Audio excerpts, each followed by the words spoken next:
We get it almost every night.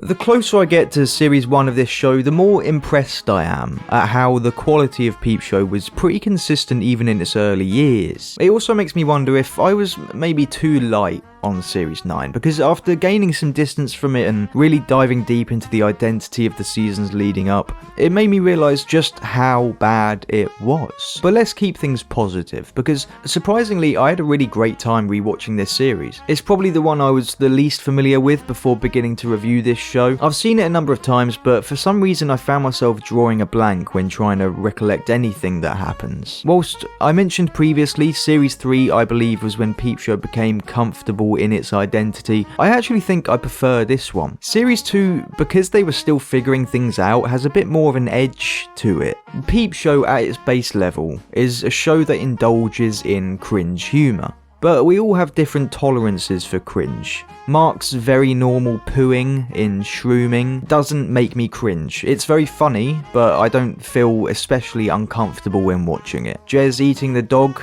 it's gross and funny, but again, doesn't make me feel especially uncomfortable. Series 2 and 1, because of this edge and not having a more defined identity as of yet, has so many moments that do make me especially uncomfortable.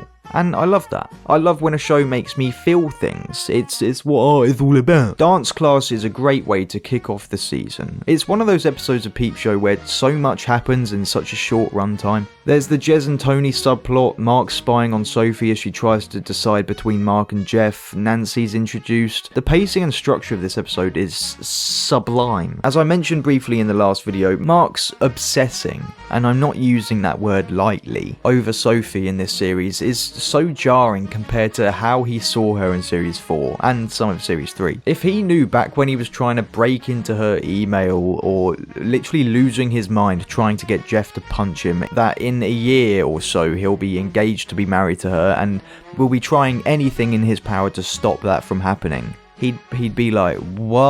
Ironically, Mark with that breadstick in his ear and his fake loose vibe is probably the most approachable he's ever been. I remember editing one of the earlier, or I guess later, seasons a while back and trying to find the footage of the scene where Jez confesses his love for Tony, and I couldn't for the life of me find where it was. Not that it doesn't fit in this episode, it's just, again, so much happens in this one. In the grand scheme of the show, I think Tony just represents a very specific era, being the first one. I mean, almost every other recurring character stayed on for at least a couple more seasons, and Nancy comes back in 4, but Tony, even her weird personality, fits the first 2 seasons perfectly. I don't think I could ever imagine her in a series like 8 or 9. The scene of Mark going to dance class was everything I hoped it would be. The guy with the intense eye contact who tries to dance with Mark only to get rejected and then calls him out on it later. Mark not fitting in with the group and Jez becoming part of it instantly. Sure, it's predictable, but the way Mark stops even trying when he realises it's futile is hilarious. My best guess is the use of headcams in this show were completely replaced by standard cameras after this season, and whilst I've always been more of a fan of the smoother camera movements, but not necessarily the crisp HD look of Series 8 and 9, the headcams definitely adds a looser feeling. Shots like this where you can just make out part of Mark in the mirror, but we don't have to look at that janky comped in mirror image. The pans up, back and forth just seems more natural. I'm not saying they shouldn't have stopped using headcams, but you can't deny it adds a certain level of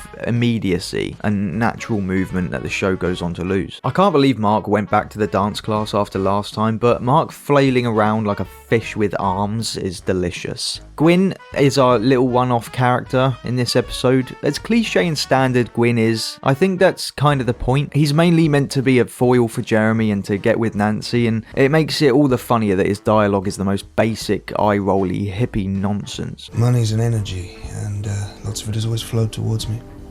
Particularly after my parents died. Fair play to Mark though, he really pushes himself in this episode. Not for self-improvement or any healthy personal benefits, more to seduce a woman he's going to grow to later hate, but in terms of putting yourself in uncomfortable situations, Mark really does that to the extreme here. I just want to give him some credit, because for the only time this series, I can kind of see why Sophie would like him. When he's comfortable, he's pretty funny. and easy to talk to. He puts an effort in with Sophie. If you're into something like that, you probably see the inevitable complications as part of the fun. Keep in mind, I'm speaking mainly from Sophie's perspective. She doesn't yet know he's been snooping through her messages. But before his earth-shattering downfall during the rest of the series, here he seems kinda sweet and charming. He even sings her a little song. But I'm perfectly willing to swear that when you turn... But this is the type of shit I'm talking about when I say this series wasn't afraid to have a long, uncomfortable, cringe-inducing, awkward, terrifying, disgusting serenade. I will say, at least for the next couple episodes, Mark's actions in this one does have a pretty damning effect on Sophie's opinion towards him. Admittedly, he doesn't get any better until the last episode and she does end up falling for him, but especially later on in the show, I can see moments like this ending an episode and then it's never brought up again. Or Sophie would just forgive him by the time the next episodes come around. But she doesn't. Jeremy Makes It is another banger. Some amazing quotes in this one. Tell you what, that crack is really Moorish. What shall I write? Can't just put not Jaws. Do pretend writing. Are you pretending to write? Hit him in the fucking back, Jez. Why do I have to? Why don't you do it? Punch him with the glove. Punch it, I can't even make a fist. Here we get two new one-off characters in Gog and Daryl, and I love them both. But I don't condone the verbiage or views expressed by Daryl. Gog is such a weaselly little weasel, but I kind of like him. It's the classic guy who was bullied in school now has some kind of power over their former bully in adulthood. But the way him and Jez play off each other is really fun to watch. Superhands getting hooked a little too much on crack is great. It's rare we get an episode where Superhands is really heavily tied into the main story, so I'm happy he has a lot to do here. I haven't talked much about Jez and Hans' music a lot on this channel, but the song they make for Honda, it might be my favourite. This Is Outrageous is probably the best, but Daryl's creepy core on Glay and Nancy's terrible singing is like music to my ears. Is that Jesse Armstrong? Look, no, alright? That's not shit, but just no. So Mark befriends a racist in this episode. It's interesting when Mark or Jez gets confronted with an objectively bad human being on the show. Watching how they respond to that sort of person or idea gives a good insight into their core. Anglais. I mean, Jez seemingly instantly has his morals in place, and give Mark credit where credit is due. After the chat with Jez, he does break things off with Daryl and eventually gets him fired. I do like how Daryl is portrayed. I feel like it's quite realistic to how some racists act. Not that I hang around with racists a lot, but the way he is towards Johnson and the way he's convinced he's justified in his views, and then the other aspects of his character linking back to his nature, his misogyny, etc., explectra, etc., expecto petroleum. Great episode though. I love the scene of Mark, Jez and Hans threatening Gog. Good episode, great stuff. Local Zero is Mark going even further down the depression tracks on the misery train, and it's great. Series 2 was definitely the series that defined Mark as being probably the saddest man in all of television. There's definitely times in Series 1, but he gets literally one win in the entirety of Series 2, and it's in the last 10 minutes of the final episode. I've said it before though, I love depressed Sophie pining, JLB working, Jeff hating Mark. It's very nostalgic for me. It provides the same warmth you'd get from something like The Office. Whilst I don't think Mark's desperation is at peak form here, that definitely comes in the Man show. On paper, this is definitely Mark at his lowest of probably the whole show.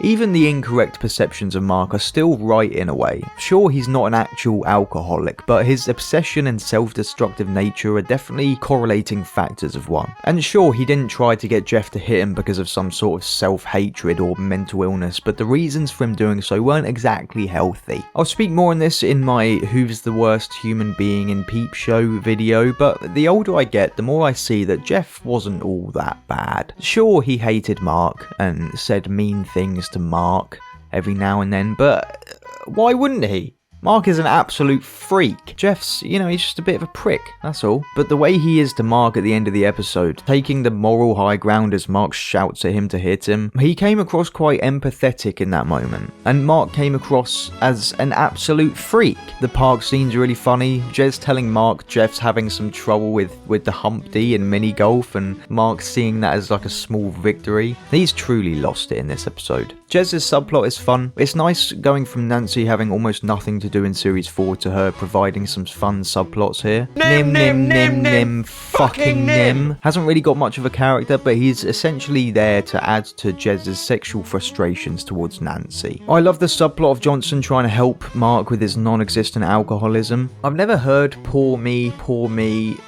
another drink before or since I've watched this episode, but I'm going to use it every opportunity I've got. The short scene at AA where Mark feels compelled to make up lies about how awful his life is great. Yeah, great episode. University Challenge is top tier Peep show. It's peak show. It's peak show?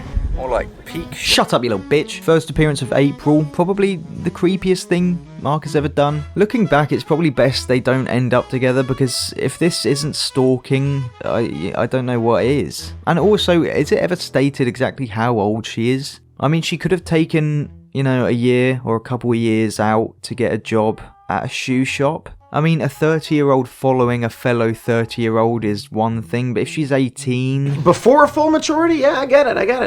Yeah, legal. Yeah, legal. It's a shame, because Mark's hunch that she is one of him was pretty spot on. If Mark wasn't such an absolute freak, I can see how maybe things could have worked out. I love Jez and Hans' subplot here. It's great when we get moments that definitively show they would both stab each other in the back if given any opportunity to succeed without the other. But would you feel weird about bumping Super 8s? No. I mean, yeah, but no. Yes, initially, but I thought about it, and no, I'd feel fine. It sort of shows why their friendship works. They're on the same page. That's why they can do it and feel no guilt. This storyline provides some really great moments though. Jez calling Hans and watching him hang up, how flippant Hans is about leaving the band in the first place. Bit of a coincidence, their gig is in the same town April's going to Union. Plus, how the frick did Mark and Jez get a coach all the way to New Hampshire? It makes no sense. Shit episode. I don't really get the whole Mark and Jez getting caught stealing thing. The only real reason for it is to make Jez late for the gig for Super Hans to swoop in, but there wasn't really any reason plot-wise for Mark to be there. I mean, he makes it to the party fine. Plus, he didn't even do anything. But whatever, it provides some humorous moments. My favourite boy, Peter Capalabli, is in this episode. I'm upset he wasn't in this more, and he's very serious in this episode. It doesn't provide a lot of laughs, but he portrays the character well, so who am I to complain? I didn't notice till the rewatch, but I like how this scene is reincorporated in Series 9. This is my chance, and I'm doing nothing. I am now, this instant, missing my chance. This is my chance, and I'm doing nothing. I am now, this instant, missing my chance. There's one thing Series 9 did well. Nah, I'm just joking, I love Series 9. If anyone wants to debate my saying Series 1 and 2 are more uncomfortable than later seasons, first you've got to sit and watch this entire shot of Mark leaning in for a kiss at 30% speed.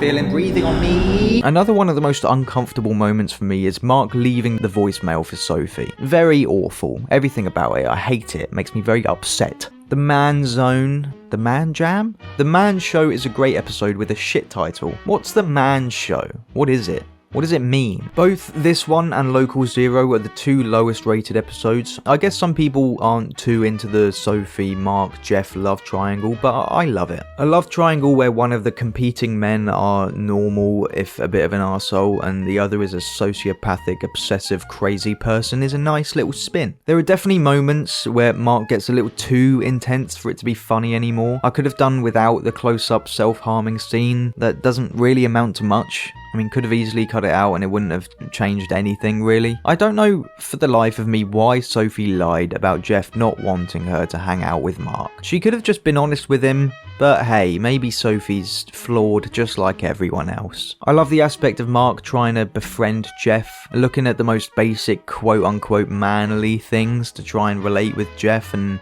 put on a show, you know, trying to appear like a man, like some sort of man show type thing. I love how non-distracting these blurred cans are right in the centre of every shot of this scene. The bungee jumping is probably one of my favourite moments of the series. Mark shouting, "Stop calling me Humpty," always gets me. I've always loved the conversation between Mark and Jeff at the photocopier as well. We obviously know Mark's perspective towards Jeff, but we rarely get an insight into Jeff's view of Mark. But I think he pretty plainly spells it out here. Gay or not, there's no threat from you, pal. You could have your cock in it. You still wouldn't have the balls to fuck.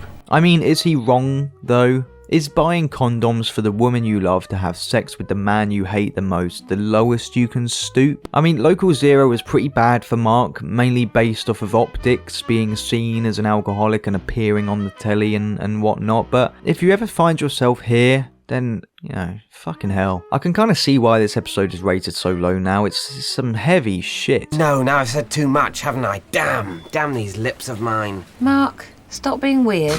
Stop being weird, that's a far fucking cry. Chance would be a fine thing. You okay? Yeah, fine. I hate him. Her breast is just brushing my side there. I feel like we're all on the same page, but Series 2 Mark is a demon. He is a small, strange man. Bear in mind, he just stalked a uni student one episode previous. Yeah, I know, Sophie lied to Mark, and Jeff cheated on Sophie, but these are all farts in wins compared to Mark's weird behaviour in this terrifying fucking series. What do I know about love and happiness? I know you have to play dirty, my friend. You know, you ought to be careful wearing tops like that. I am a man after all. Look at that. That is hilarious. I'll tell you what, he can give her one from me. And me. Brilliant. I can't believe he's wormed his way back in. Yeah. Get a cup, we'll catch the blood, and I'll write her a poem. Too good for the cone, are we? We're having a laugh, Jeremy, a bloody good laugh. I may be right, I may be wrong, but I'm perfectly willing to swear that when you turned and smiled at me, a nightingale sang in Berkeley Square. There's no threat from you, pal. You could have your cock in it. You still wouldn't have the balls to fuck. Yeah, you won't be so cocky, Jeff, when I come into the office with a Kalashnikov and 200 rounds of ammunition. How dangerous am I now, eh? Stop calling me Humpty. It's not fair, You can't make a hand. Fuck off, Joe, fuck off. Fuck off, mate. Am I actually going to do this? You're not wanted here, Jeff. Let's do this another night. No, it's got to be. It should be tonight. Your friendship's bullshit, and you're a fuckhead. This is okay. This is just a moment that'll haunt me forever.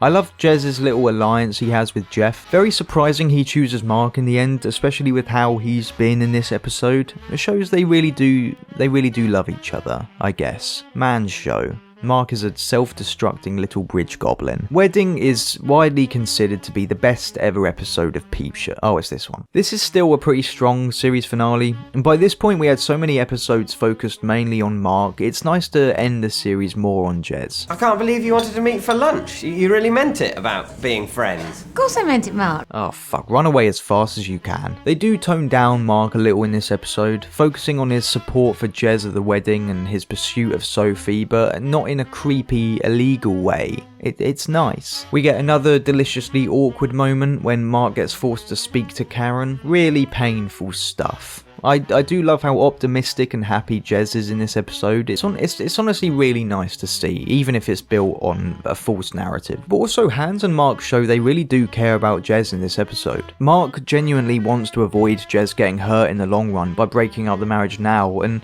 Super Hans just doesn't want to hurt him at all. It's sweet, it's nice. I do love scenes of Jez getting emotional. Robert Webb can genuinely act really well sometimes. Mark's speech is great. I love the concept of a marriage only being for visa reasons, but one of the people are holding on so tight to the idea of it being a real marriage. Having to act nonchalant when Nancy leaves for a job interview, and the first dance by himself, all great stuff. I feel like Jez having the affair with Tony is quite far-fetched. I get it's in his character to do something like that, but the way he's been towards Nancy this entire episode, I don't know if I believe it. The moment towards Mark and Sophie is actually quite nice. Mark's "she just isn't you" line feels very genuine, and it almost makes it believable she would respond well to that. I think it's probably 50-50 whether you see this Jeff crying scene as hilarious or just kind of sad. I feel like this is the first time we've seen his guard drop, and it's the last bit of depth this character gets for the rest of the show. I mean, it's a rare thing,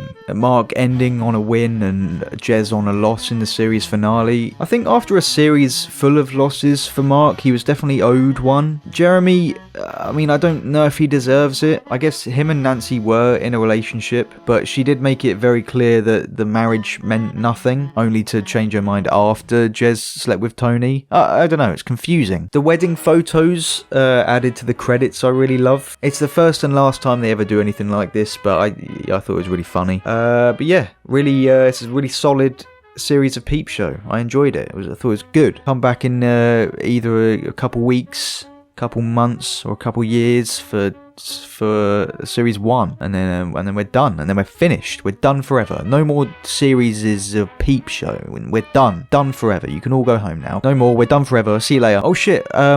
Thank you guys so much for 10,000 subscribers. The majority of you definitely came here because of my Peep Show reviews. I get it, I'm filling the Andrew hole, but in all seriousness, I couldn't have done it without yous, and I appreciate you very much. I'm planning to do more Peep Show stuff in the future. I do kind of want to rank the episodes at some point. I feel like that could be fun. But yeah, might do some Peep Show stuff, might do some other stuff, who knows. I don't know, we could all die tomorrow. Anyway, see you later.